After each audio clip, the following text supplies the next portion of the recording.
What's the lamest thing you've ever heard? This one's got to be right up there. In Romans 5:20 it says, where sin increased, grace increased all the more. But then in Romans 6:1 it says, what shall we say to all this? Shall we go on sinning that grace may increase? Now that is some fancy dance with logic, guys. They just made 5:20 look ridiculous. Okay, well, wait. If we're justified by faith alone, not by following the law, and in 5:20 it says where sin increased, grace increased all the more, grace hyper increased, then why not sin it up?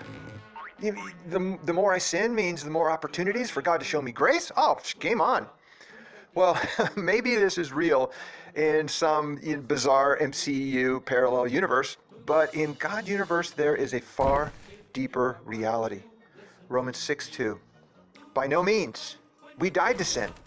How can we live in it any longer? See, if we're dead to sin, isn't it kind of lame to live like we're not? I mean, someone who's dead has no conscious awareness. So are we actually living our lives like we have no conscious awareness of sin? A dead person can't do much of anything. Are we living like we can't do any sin? When we do live in sin, we're acting like zombies. Now, is this whole thing about like trying not to sin? Or is it about the fact that we died the ultimate death to sin? Romans 6:3.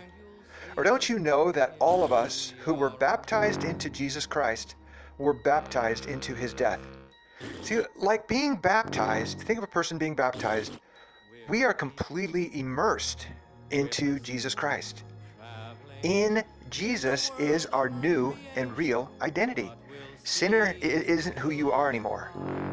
And because we're one with him, when he died to sin's influence over him, we did too. See, the plan all along was out with the old identity and in with the new identity.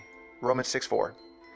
Through this baptism into his death, we were buried with him in order that just as Christ was raised from the dead through the Father's glorious power, we too may be raised to live a whole new life.